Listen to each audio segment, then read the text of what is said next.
Ito yung papalitan natin kasi ilang beses na ito inayos, no? Inayos ko na, pinayos natin sa mekaniko. Ganun pa rin, medyo mapaong-paong gid siya mga idol. Tapos yun, may mga parang ano siya, yung may tumagas ba. So ito ngayon, ito, may order tayo.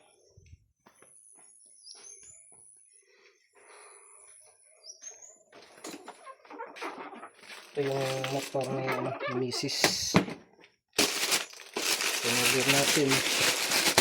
Dumating na. So papalitan natin ng bago. So panoorin nyo mga idol, no?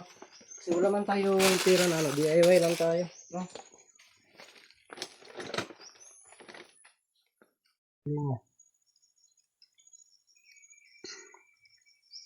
Mahal pa naman ang gas mga idol, no? Kaya nga medyo mahirapan ako kung sa gas ang pag-uusapan kasi tatlo kasi itong motor.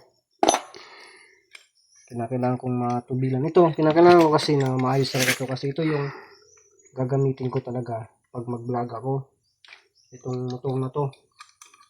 Tapos yung isa, yung reader, pang ano yan, pag pupunta tayo kay Genic, may sa highway ba, Kulabs, doon yan ang gamitin natin. Yung isa kay Mrs. man yan, pag wala ako, may ano siya ba, may magamit siya dito.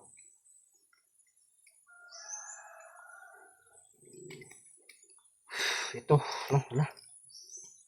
Palisulod ni.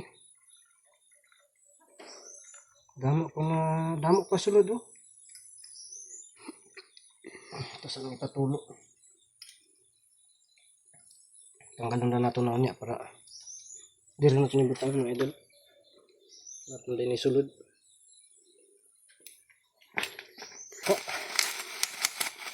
Natin kung magkasing-silang ba, no? Ibigin siya rin. Ito yung nabili natin online. Sayang kasi yun, original yun na original na car ba. 14 years na din rin, no? Dito original pa ito. Lahat. Tasig siya.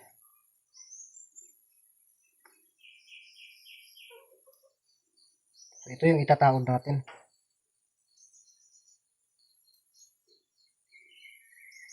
Kulsa to. May ito itaod na nato ni.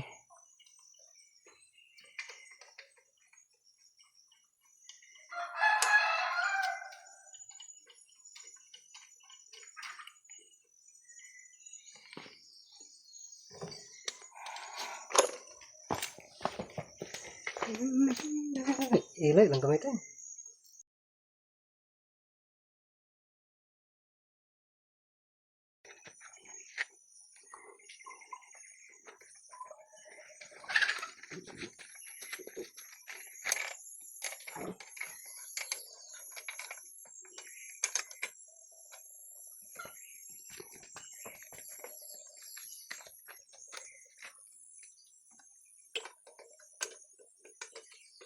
Sebelum kami.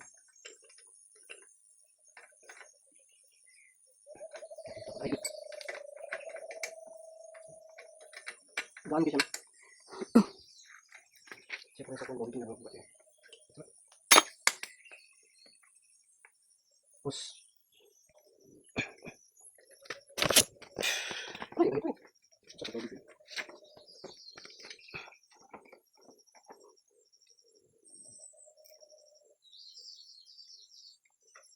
Subukan natin.